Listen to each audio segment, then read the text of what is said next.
You're listening to the Creepcast on DownrightCreepy.com. Now, here's your creepy host.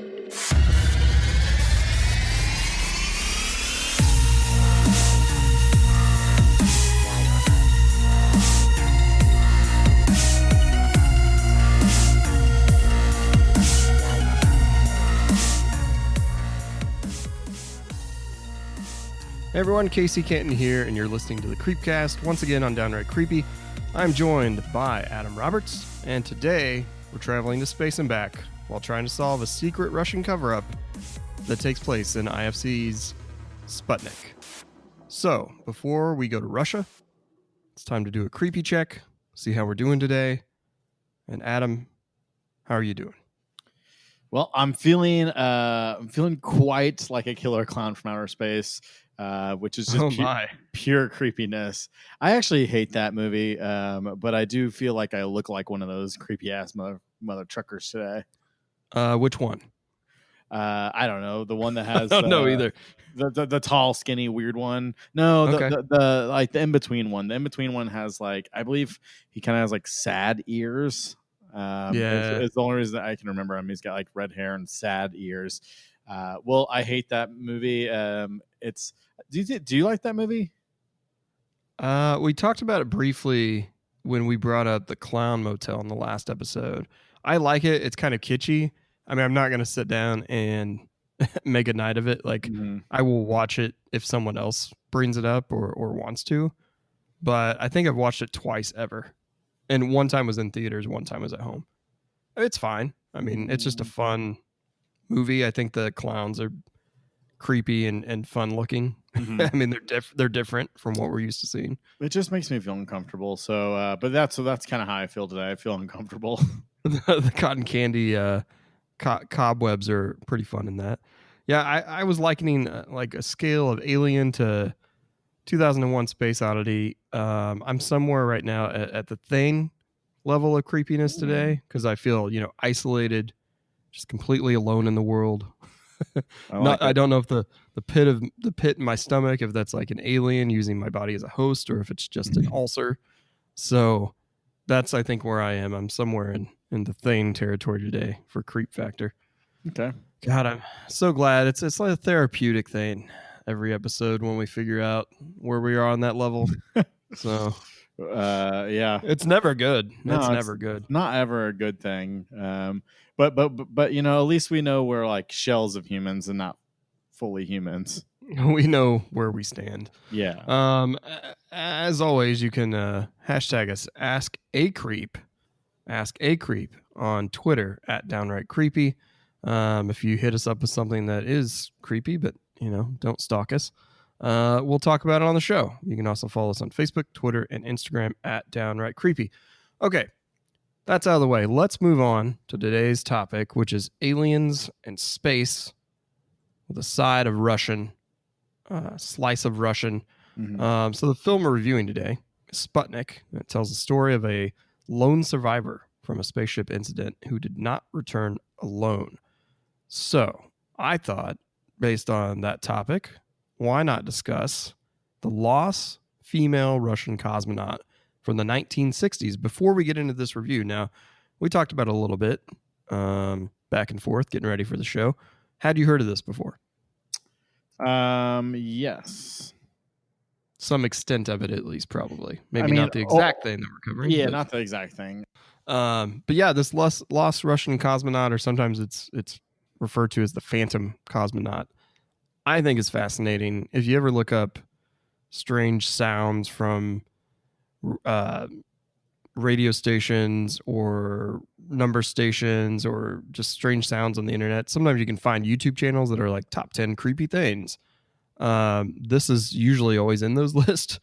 But let's back up just a second, because the Sputnik, which is what this is about, this review, it was sent out, and it basically just was sent into space with a radio signal and had a little beeping noise on it. And that's really all it did. And the US later did that with Explorer 1, kind of accomplished the same thing. And this was part of that space race and around the Cold War era.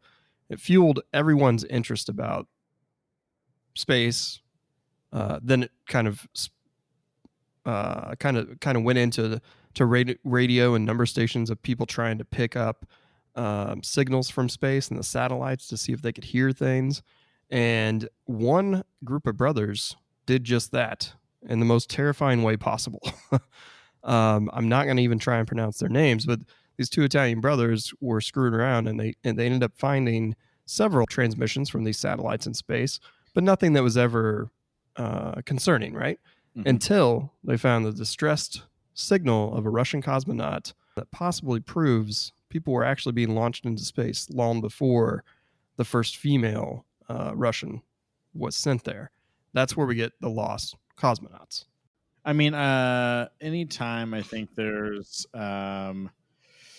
Italians and Russians involved, I think it's always going to be a fascinating turn of events that kind of play out. I think you shared the clip with me. I listened to it and I was like, well, there's no, they're speaking a different language, Tim. And then you told me to read the transcript of it. Yeah.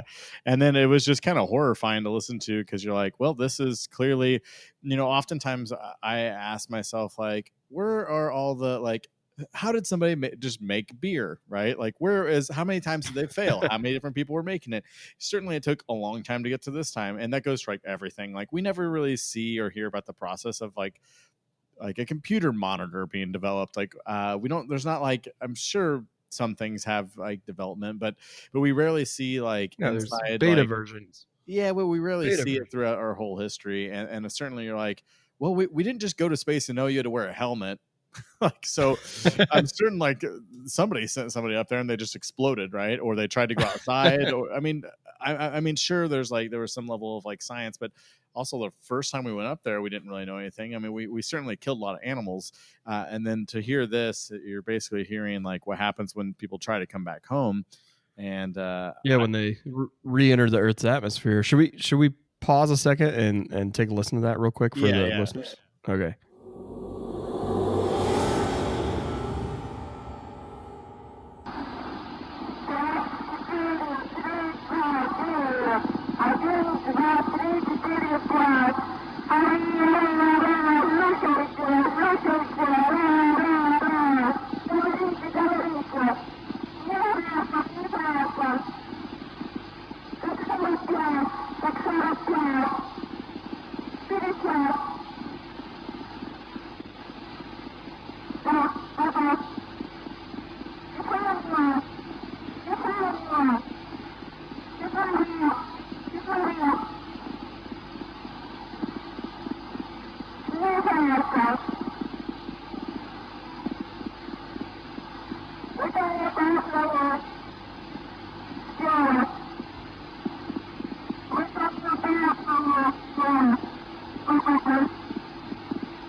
So there it is. Now you can read along. There's a transcript on it that translates everything that's being said there. And she's obviously in distress. She's worried about re-entering the Earth's atmosphere. She's getting very hot, which we assume she eventually just combusted, right? Or floated out into space. So pretty terrifying when you start thinking about that. I liken it to, we'll never experience that, hopefully. But if you're out in just the open water of the ocean, it would have to feel like you're like that, floating, maybe getting cold if you're not in reentry and you're floating in zero gravity. But if you're coming into reentry, you're basically just going to burn alive. And knowing that that's going to happen and slowly kind of feeling it, I cannot imagine what that was like. And if you want to watch the clip, I'll have it here in the show notes too, so you can see the transcript. Yeah, it's pretty harrowing, I think. But but it was also fascinating that, like, of course they haven't acknowledged that it's real, but right. Oh boy. But there has been, not necessarily with a specific clip, but to your point about, like, everything's in beta. We don't ever know. We don't get anything right the first try. And then to try and do something like this right on the first try seems like mind boggling. And they have proven to some extent there was other people, that got sent up there. The government never agreed that it actually happened. And to your point, they did send up a dog. It was pretty famous. I can't think of the name right now, but that's the most notable thing where they actually said, we've sent up a dog. So it wasn't just people, but animals when they were trying to figure out who was going to win the space race. So check it out. Let us know what you guys think, if you've heard of it, if not, or if you've got anything else you want to share with us that's interesting. The dog's revolving name this Laika. Yeah. I read some sort of like explained video prepping for this a little bit, and I recalled the dog, but could not remember the name. So thank you for that. But yeah, let us know if you find anything else interesting around the space race or the Cold War, because that honestly is what we're about to talk about here with IFC's Sputnik. So let's go ahead and move on to our review. And this is brought to us by a first-time director. We've had 2 episodes with first-time directors on them. Interesting. Egor Abramenko. And this is his first feature film. We have really 3 main characters in this. Maybe you could even argue like 4, if you don't count the alien that is in it. And we are going to spoil this. So please, if you haven't watched it, hit pause. Go watch it. Go check it out at Screenland if you're in Kansas City, or find it on VOD somewhere. But this movie revolves around a lone survivor that was in a spaceship accident. When he comes back home, he finds out that something has basically taken him over and is hidden inside of his body. And we get to explore what it is, how it's adapting to Earth, and we see it through the eyes of the scientists that are doing it. So let's get some first impressions on this. I'd like to start personally with the director and the cast. What do you think? Well, what are your thoughts? Well, I think the cast is incredible. I didn't really know what to expect from this film. I was just like, oh, Sputnik. It's like I had heard it compared to like Alien, and I guess like that's a pretty good comparison. But I think everyone in this is tremendous. I think the director handles everything very well. There's a couple tiny nitpicky things that we'll eventually get to, but I was. I think a good testament of a foreign film is you don't really realize you're reading subtitles, and this one kind of absorbed me completely. So I think the director fully did his job, and so did the cast. I think everyone was great here. I think I agree. I think he knocked it out of the park. He only had, I think, 2 shorts under his belt before this, so not really a ton of practical experience coming into it. And man, it looked great. The actors just kind of hit all their beats on their performances. You cared about the characters as you went through, like everyone, even though there's only 4, but you get pretty intimate with them, details of their lives. And yeah, I thought they did an amazing job. And of course, with this being fully like a Russian film, right? You just don't know, like you said, what you're going to get, or you don't know, you're not familiar with the actors, right? Like it's one thing to kind of have some no-name actors or rising names when you see something in America, but when it's a foreign film, a lot of times it's just like, well, they could be really well established, right? Yeah. And they are. I mean, I've looked at their Internet Movie Database profiles, looked at some of their stuff. I'm like, okay, they've done tons of stuff. It's just we may not know it. So it's no surprise in that sense that they're seasoned actors, and they do a fantastic job. I really enjoyed it. And to your point, you do kind of forget, that you're watching a foreign film at some point because you just get immersed into the story. Yeah. And I think, the next thing I think we should bring up is just how good the effects in this are. Yeah. I was trying to find a conversion to see, like, looks like it was like a $2.5 million movie, which isn't a ton. No. Especially when you see this movie open, you're like, shit, they're in space in a spaceship, and it looks great. And the alien effects here are quite good. There's a decent amount of gore, but the aliens in this quite a bit, and it looks great. Yeah. And I mean, the sets are huge. You're in a military base. Yeah. And I would also say with the Alien, if you were to liken it to, say, Prometheus or something Ridley Scott did, and you see kind of those smaller aliens, they come off really CGI, like surprisingly, and that's a huge budget, right? Compared to this, and when you see this alien, in my opinion, we're used to standard alien, right? Like, what do we think of? It's a gray with a egg-shaped head and big black eyes type of thing. And that's evolved throughout film over the years in different interpretations. But to me, this almost feels like, that is what I would expect some sort of alien life form to look like, a little more like less, more exoskeleton-ish, like it needs something to support itself in a harsh environment. And when you put yourself inside of a human as a host, which is the case in this, with our hero like cosmonaut, that helps protect them from the outside world in case they can't adapt to it. But in this case, we see throughout the alien is adapting. And the character design of it kind of, to me, reminded me of a cobra. But if it had slimy legs, front arms, dragging itself around. And it looked fantastic. A lot of times, the CGI really didn't come across as CGI. I mean, for the most part, especially interesting and creepy when you see it in the FLIR, the infrared goggles. Yeah, I think what struck me is, at first, I mean, we see this thing kind of grow and transform throughout the movie, and it actually, it's like human-esque. And I think what is in Jurassic Park? What are those little guys that get they get Newman whenever he crashes. They like look real cute, and then like spit. I can't remember what it is, but I know what you're talking about. Yeah, it kind of has that level of like kind of creepiness to its face.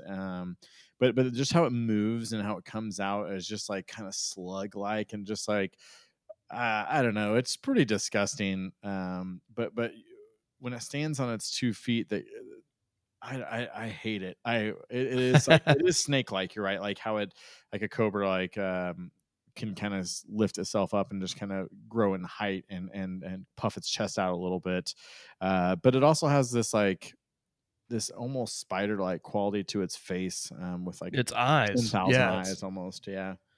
It kind of, I feel like it tricks you and kind of pulls you in thinking it's weak because it's dragging itself, and then all of a sudden it can stand up and it's incredibly fast. So yeah, I think it's a really great take on an alien and how they approached it. And we've kind of talked about it just now, and I had a thought when I was watching it, because it is during the Cold War. Maybe it's obviously a little later than what this time frame would be for Stranger Things.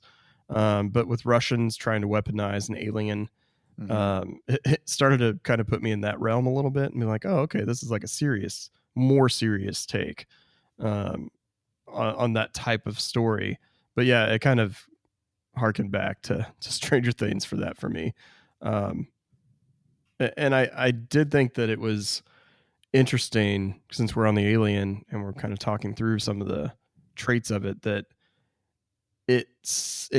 Tatiana, which is our female lead, who's fantastic, is a scientist trying to figure out, like, all right, what makes this alien tick? Essentially, the government's trying to use her as a brain to weaponize this thing and control it from coming out of the cosmonaut's body and in and out of the host, and potentially like separating it and then using it as a weapon. So I guess we should bring that up first. But as she's doing studies on it, there is a little toy that's there that makes noise, and at the time they don't think the alien can hear, but she's playing with it, and slowly the alien adapts to sound and can hear things and understand it. But it sees this toy as kind of innocence of the cosmonaut's orphan son, because it belonged to him apparently, or he thinks it did at least.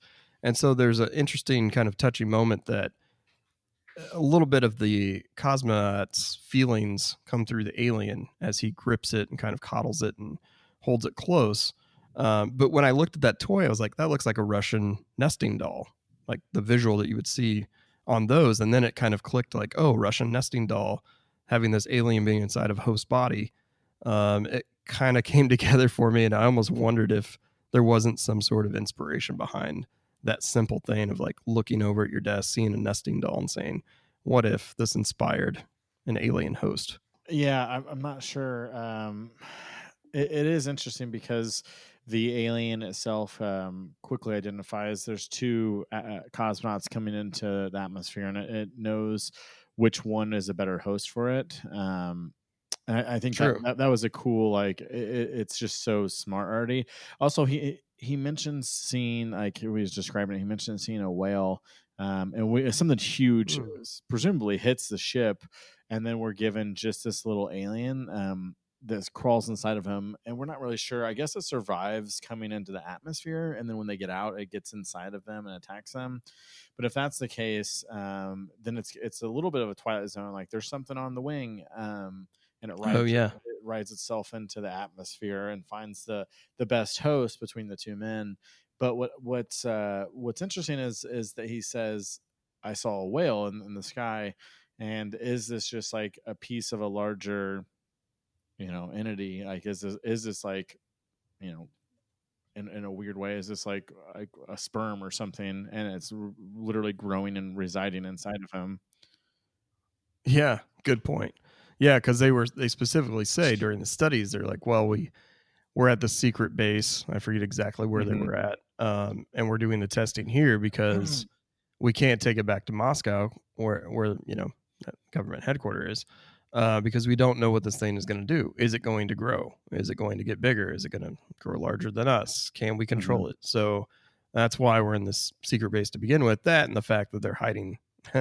The astronauts didn't really have any issues in terms of readapting to the Earth's atmosphere when they came back. It's because they got fucking alien inside of them. So yeah, that's a good point though, is that, it grew inside of them. Like, how was it the full size when it went in? I don't know.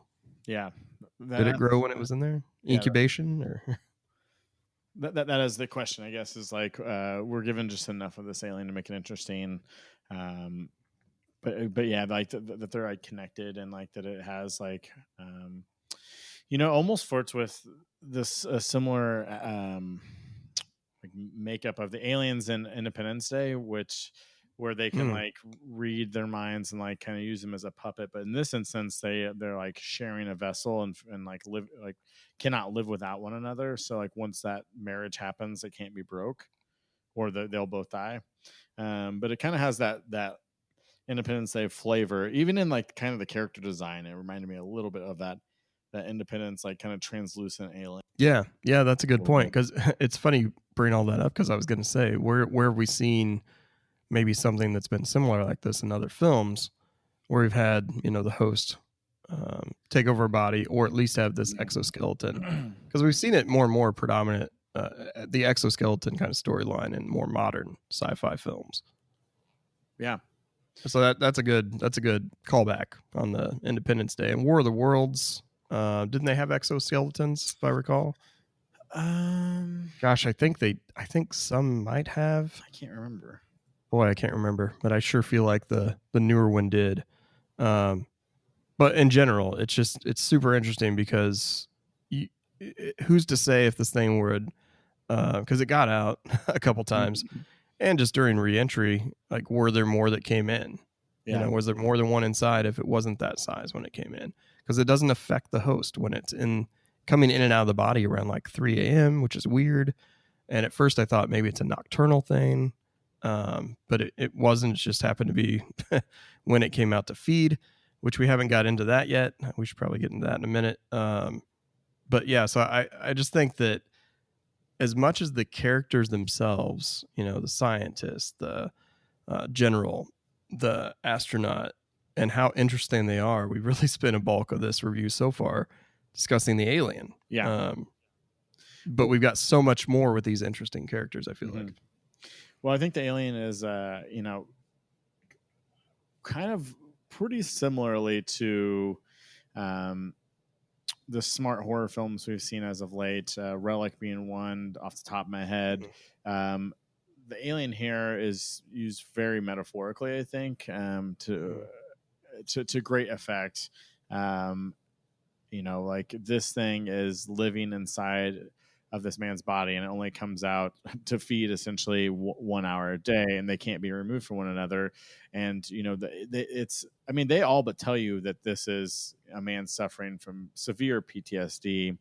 And the alien is quite representative of that, like in the sense that it's just this being that acts out, right? It's his Hulk in a way. But we've never really seen that, and it is quite the Hulk. Like he can't really control it. Like he tries to calm down, and like it is very much Hunchback of Notre Dame and the Incredible Hulk. It's a more modern, just a classic monster movie sense. But in this instance, we're told in the first 20 minutes that, well, this guy clearly has PTSD, and they're all like, yeah, but is it? And it's like, yeah, it is PTSD. And this, the monster is, whatever his trauma is that he can't really control. Yeah. He carries with him forever. Yeah. I think that was the interesting thing, that yes, we have a monster movie essentially at the core, with the alien, but it is about personal trauma too. You see that even the general is kind of struggling at times with what he's doing, saying that I know what I'm doing, I'll get court-martialed for. And then Tatiana, the scientist that's there to help them, she doesn't really want to be there, but she decides to stay to see where it goes. So they're all kind of struggling with something. And we see that kind of play out even more so with the astronaut than anyone else, because of some details we'll get into here in a minute. But I thought it was interesting that we really had multiple villains in this. You have the general, you have the alien, you don't really know what to think about the cosmonaut at the very beginning. Like, is he a dick? Is he someone that we should like as a hero because he keeps flaunting that status? Mm-hmm. And Tatiana is the only one that you really are like, okay, she seems like the level-headed one here. She's super smart. She's empowered, strong female lead, and arguably the best character of the film. But yeah, we do have kind of a struggle almost of like, who do you trust and who is the villain? When do you root for the alien? Because I found myself doing that at times, right. Which I think is really interesting. How often does that happen, right? Like, how often do we root for an alien in these types of movies? Not that often. Mm-hmm. Yeah. So yeah, I just think there's a lot going on from a character standpoint, dealing with, like you said, the metaphorical trauma and then the real life trauma, which brings me to the orphan. Do you want to talk about that a little bit? So this is the part of the movie that I don't necessarily think should have stayed in this movie, and that I have interesting. I have like some issues with the orphan and like this man who couldn't take care of his kid. It's just the part that it feels kind of a little redundant, and I just his backstory, it could have even been mentioned in his backstory. I just didn't necessarily need to see so much of it to really, I don't know, I just didn't need it for his character arc, honestly. And the last 3 or 4 minutes of this movie, actually, you kind of see coming, and I thought we were gonna get this one line, and if we got this line of dialogue, I was gonna literally hang up the phone in this movie because I would have been frustrated beyond belief. But yeah, did it work for you? Did the orphan story work for you? Yeah, so it worked for me because maybe I just interpret it wrong. Sell me on it. Give it to me. I'll say this: I do agree with you in terms of they didn't need to necessarily interject those scenes of the orphan kind of throughout. I think it would have been way better if we just saw it at the end, because then we kind of hear about this kid. We don't know if he's real or she's real, or if he's just kind of making it up, or did something happen? I don't know. I would have been. It's more mysterious to not have seen it and just heard about it, and then have it turn at the end and be like, oh, that was real the whole time. Like maybe it's a figment of his imagination that he wanted kids, couldn't have them. But yeah, you're right. He gave up his career, or gave up the kid for his career. And now it's the kid is 7 almost. So it's been a long time. He's had plenty of time to go back, you would think, and mend that bridge. But the one thing I liked about that storyline in general is that it gave him humanity when he was coming off as a dick for some of the earlier part of the movie. Yeah. Not overtly, not like heavily, but someone that you didn't like as much. You started to feel some more sympathy, not only for the fact he's going through PSD and he's got this horrible condition that he's really never going to get out of. And they're trying to weaponize essentially this alien host in his body, which at all cost, right? Like they don't care what he actually does. He's touted as a hero, but they could kill him and no one would know the truth. So it gave you a little bit of humanity to grab onto and be like, okay, I care about this guy more now because he realizes he made a mistake. He wants to see his child and he may never get a chance to. So that's why I liked it being interjected into the story. I do agree with you. We didn't need to see the scenes being like, see, he's got a kid. We're proving it. I just didn't. I think I'm okay with like the dialogue, the character trait of the child. I just those scenes were like just kind of like fumbled a little bit for me. Like the movie was like picking at pace, and we cut over to it, and it's like I really didn't need to see it. I certainly didn't need to see it wrap up in the end. I all but thought that Tatiana was gonna like get the kid and then be like. Well, there's a weird moment in that last 3 minutes that I like didn't understand at all. Like in the final scene, right? Yes. Yeah, with the kid, yeah. With the kid, which maybe you're gonna have to help me with because I should have rewatched it twice, but I didn't.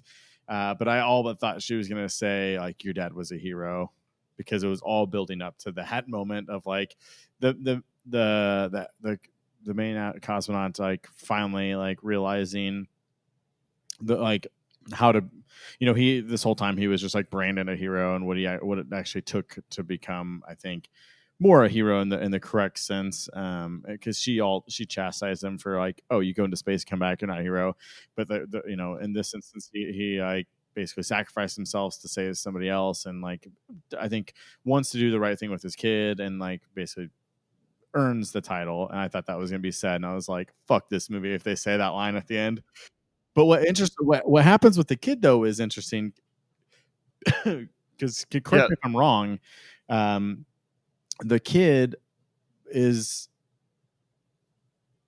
says that they're Tatiana. Yeah, says her name is Tanya. Tanya. Yeah. So Tatiana, Tanya. Yeah. Which I didn't really understand that. Did you? And I mean, maybe it's just talking about, I don't know, like the identification. It did confuse me. Gender in this, but like it was such a weird thing. It happened so late, and there's no other context in the whole movie for it.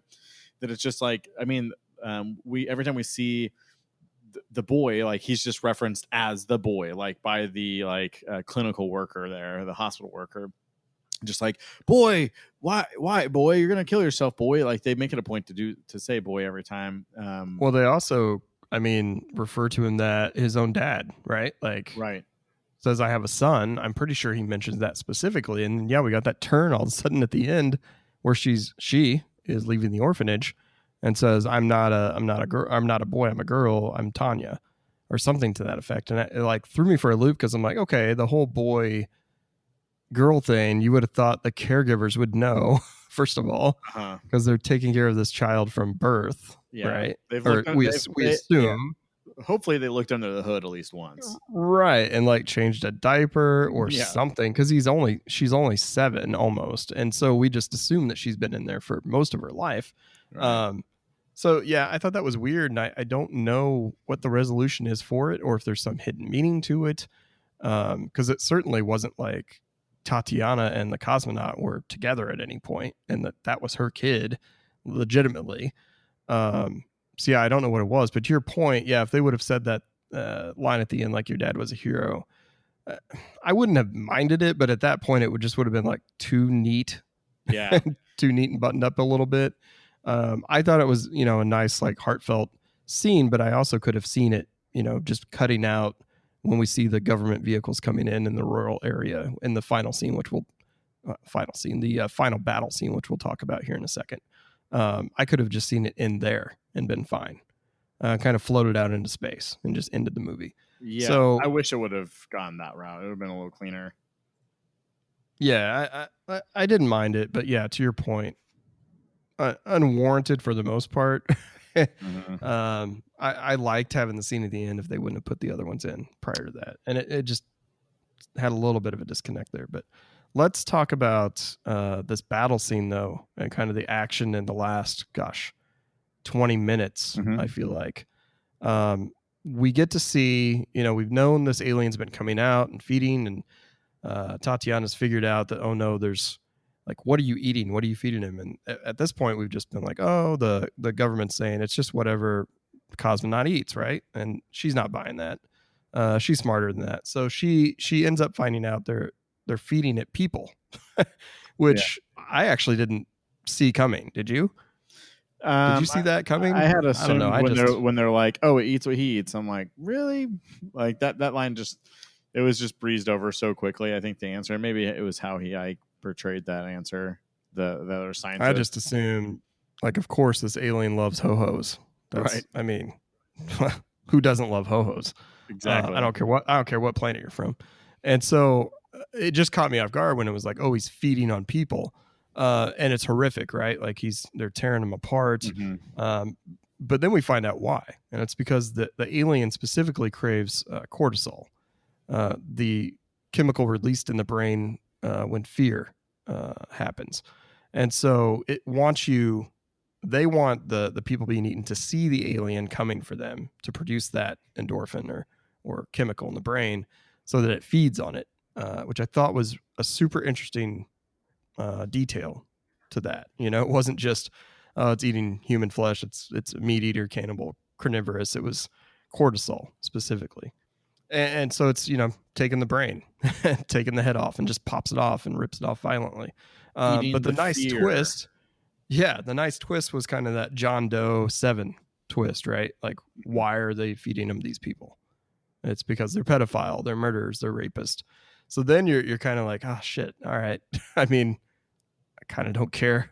That they're getting eaten, to be honest. Was that like a big enough twist for you, even if you knew? Like, if you knew they were getting fed, but then you get the cortisol thing, you get the pedophile thing, and it made it a little bit better, I think. It turned it up a little bit. Yeah, the cortisol thing was pretty neat. I mean, it's literally eating fear, which is very Pennywise, down to like this thing from outer space that just like literally eats fear. I like that touch to it. I think it was interesting. I guess that's like goes back to his PTSD. It's like this thing feeds on fear, which I guess like that's kind of ties into how it could overtake this man's life, like this his own fear and like being this monster to everybody else when all he was told he was going to be was this hero, which maybe he's finding out he was not. Yeah, that's interesting. I don't know why I didn't connect the dots of the PTSD and it literally kind of identifying him as someone that is vulnerable that I can enter. I don't know why I didn't put those two pieces together, but yeah, that's a great point.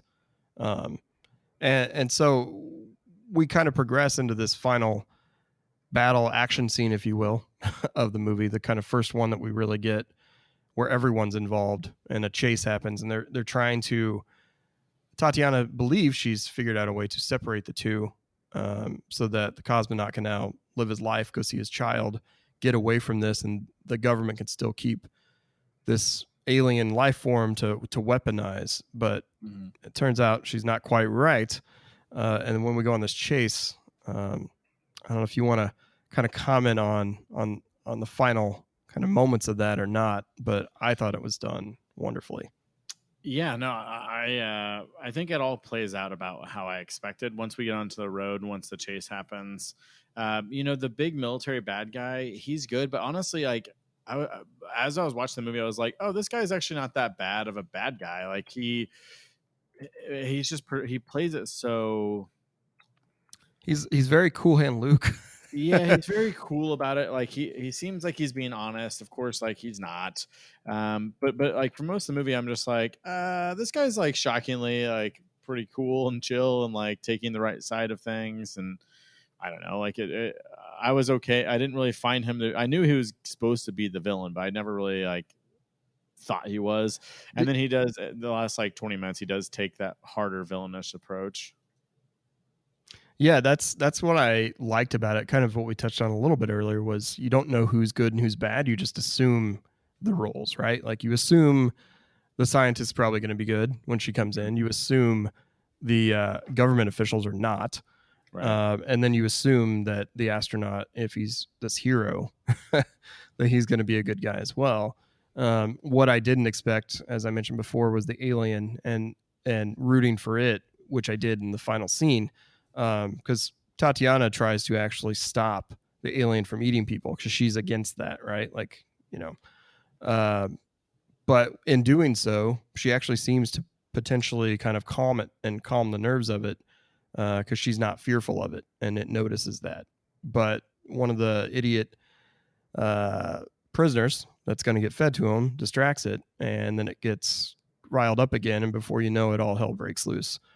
She gets shot. And then as we see in the final few minutes before we get to the orphanage scene, the standoff, the government does find where they're at, has captured the alien back into a cage.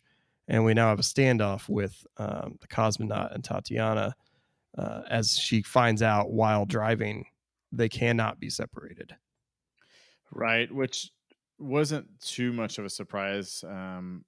Yeah, I kind of figured they couldn't, but I did like it, and I like when it's kind of that classic like scene in superhero movies where like the hero is down and out, and then like it's like like classically done like Star Wars where like just reaching for the lightsaber, and then if force pulls into his hand and he turns it on and swipes back at the bad guy.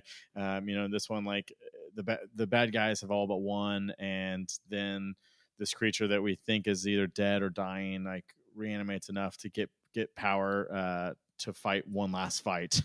Sure. Yeah, I mean, it's cool. I think it's a cool little moment. The thing that I liked most about that kind of rural desert standoff scene that we had is that there's a lot of tension that's built up at that point. We've had tense moments before, but this is kind of the penultimate because we've got our main characters involved in danger at this point. All of them are kind of up for grabs. You've got the cosmonaut potentially dying. Mm-hmm. The alien might be dead. We don't know yet, or at least dying, because it's reciprocal feelings. The cosmonaut at this point gives no shits about Tatiana, even though he's kind of kept her around more as a pawn, I feel like, to weaponize the alien. And then Tatiana cares about the astronaut. So we've kind of got this ultimate standoff of like, someone's not going to make it out of here. And it does play out, I guess, as you would expect.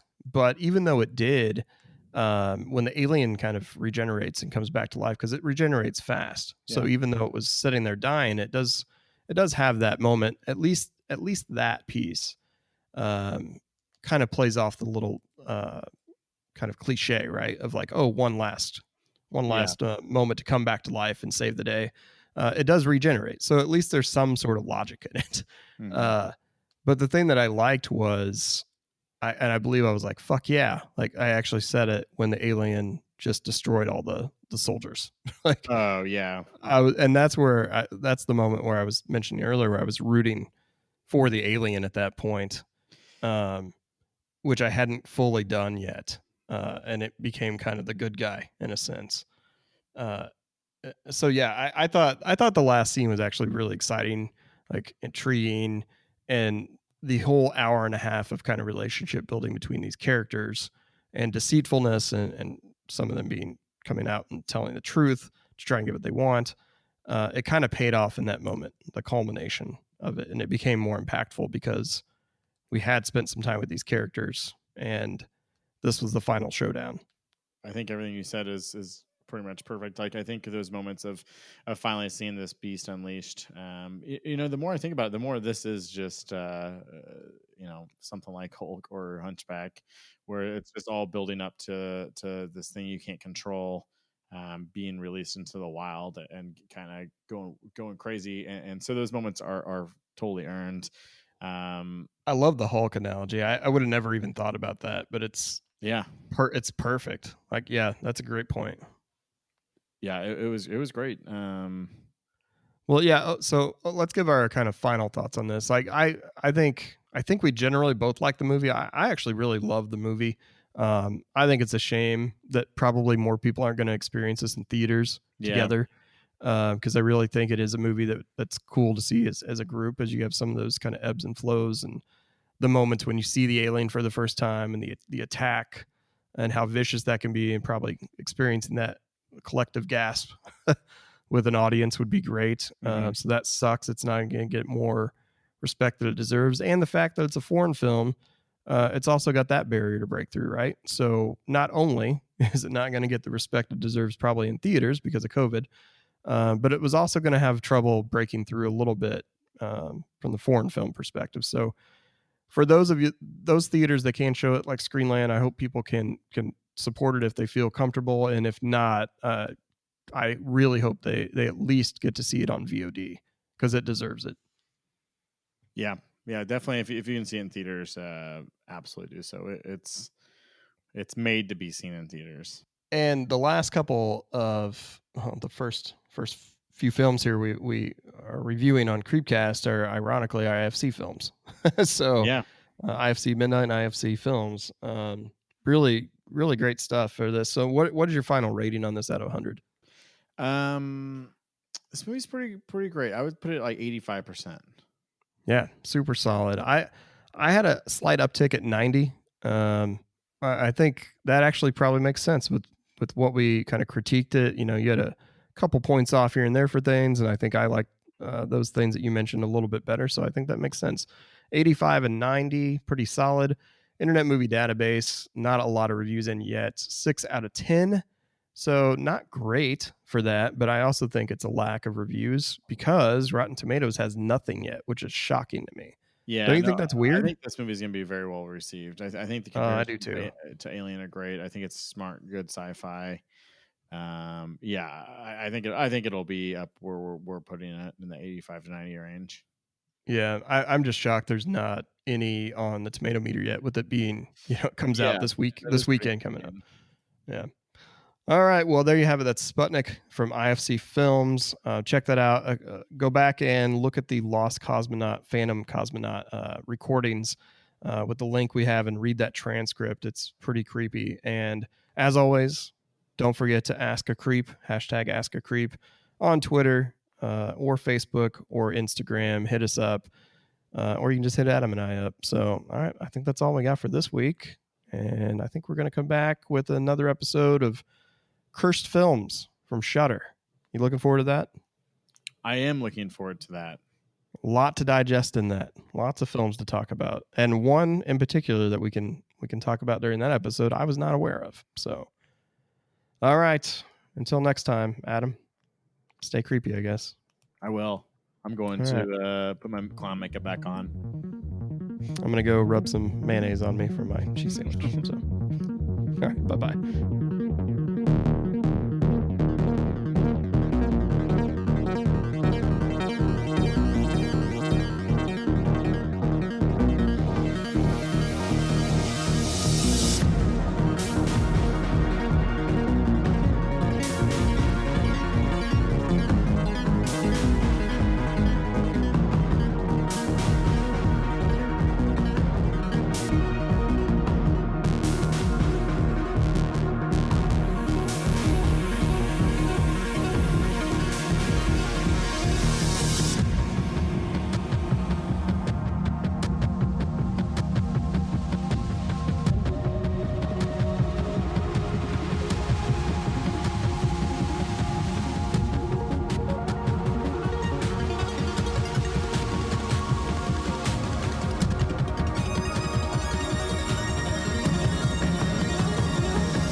You're listening to a Downright Creepy original on the Crickets Podcast Network.